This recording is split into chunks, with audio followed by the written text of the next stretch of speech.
Hey everybody, there was a very disturbing study published yesterday, and it showed and over thousands of girls that they looked at, that 25% of teenage girls suffer from depression. Now it was 9% teenage boys, but this is a crisis that suicide is the second leading cause of death among teenagers, and it's just not okay, because depression is a highly treatable illness. And so as I was thinking of it, I'm a child psychiatrist and I've been treating depression in kids for 35 years, and and we've always known females have twice the incidence of depression as males. Now it's actually more than that. It's 2.5 times the incidence than males. And in part, it's because females actually produce less serotonin in the brain than males do. Serotonin is the don't worry, be happy, positive neurotransmitter in the brain. And what helps increase serotonin is exercise. But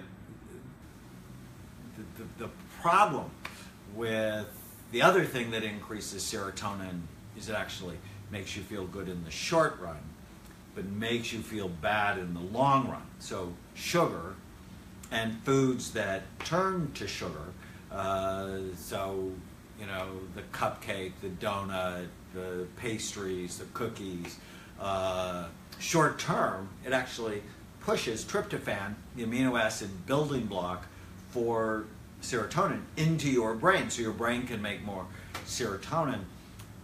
But in the long run, it makes you fat, that's depressing, and it increases inflammation in your body, which we know is another serious cause of depression. Also, social media is making all of us depressed, and I know I'm talking to you on social media, but the constant distractions, the gadget addictions, and girls, much more so than boys, tend to compare themselves to other girls in a negative way. And because when serotonin goes low, the brain becomes busy, and you get a bad thought in your head comparing yourself to someone else. You don't think about it once. You might end up thinking about it 1,000 times.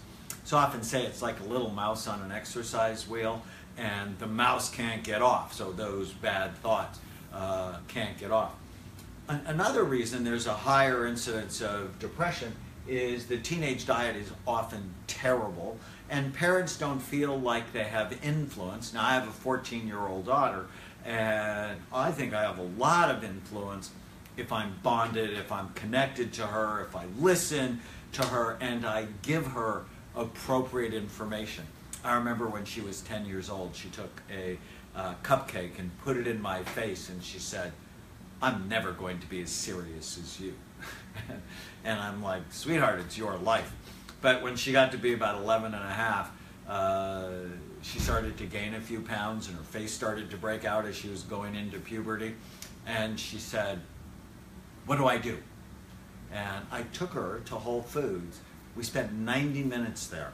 I taught her how to read food labels, and I said, "Chloe, your job is to find 10 things in this store that you like that like you back." And she's worse than I am now, and I'm so excited and happy for her. Low exercise, so diet and exercise, head-to-head treatment for depression with antidepressants. Exercise is equally effective. So turning off the gadgets, moving, you know, whether it's walking fast or running or playing tennis or something to get your heart rate up. Exercise boosts serotonin in your brain and helps make you happy. And the last thing is, I call them ants, automatic negative thoughts.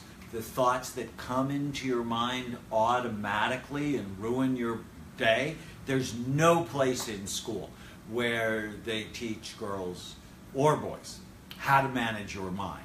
And, you know, I had to take English 12 times and math 12 times. And yes, I use English and math. But shouldn't there also be a class where you learn to manage your mind? And so just last week I published this new book. I'm so excited about it. It's called Captain Snout and the Superpower Questions. Captain Snout is an anteater. He is a superhero that helps you get rid of the automatic negative thoughts. And the therapy in here has actually been shown to decrease depression, decrease anxiety disorders, help you with your weight, improve your relationships. And in the story, the Penny Pepper children want a puppy. And the parents say, okay, as long as you earn enough money to take care of what the puppy needs. And so they put together a car wash, and it didn't go well. And then they started complaining about the car wash, about each other, and they were filled with ants. And that's where Captain Snout comes and saves the day.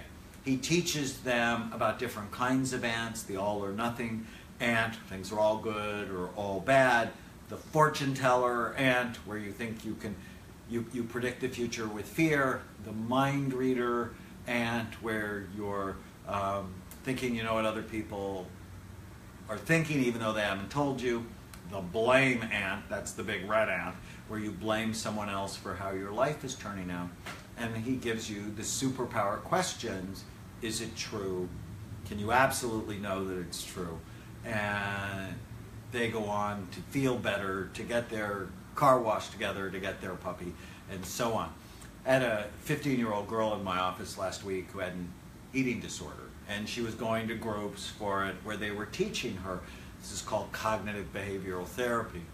And she said, you know, I never really understood it until I read the kids' book, Captain Snout and the Superpower Questions.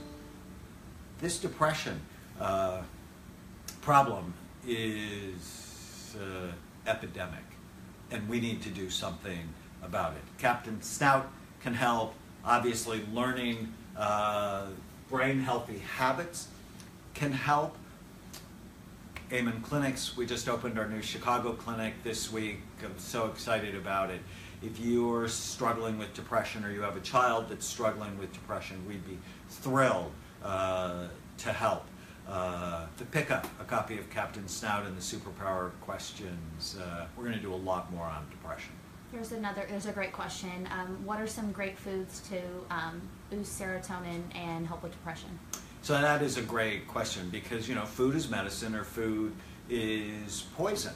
And there's a study that showed the number of fruits and vegetables you eat a day, up to 8. There was a linear correlation with your level of happiness. And so in my mind, kill sugar and foods that turn to sugar, get rid of things like gluten, dairy, corn, and put in more vegetables. Actually try to get that number to 8 servings a day and make them as colorful as can be. So blueberries are awesome, red bell peppers, yellow squash. It can make just such a huge difference. Plus, the spice, saffron, has been shown, I think it's like 17 studies now, to have antidepressant effects. In fact, we make a supplement called Serotonin Mood Support that has 5-HTP, helps boost serotonin, and saffron to help support people's moods. If you want to learn about supplements and how they can help you manage your mind, go to amenclinics.com and take our free brain health assessment, and it'll tell you which of the 16 brain types do you have, and based on your type, I'll make general recommendations for the kinds of supplements you could think about. Also, omega-3 fatty acids, very important. And we did a study here at Amen Clinics. We tested 50 consecutive patients who came to our clinic in Costa Mesa who were not taking fish oil. 49 out of 50 had suboptimal levels. And we published a study this year. If you have lower omega-3 fatty acid levels, your hippocampus, the area of the brain responsible for mood and learning and memory, was smaller than those people who had good omega-3 fatty acid levels.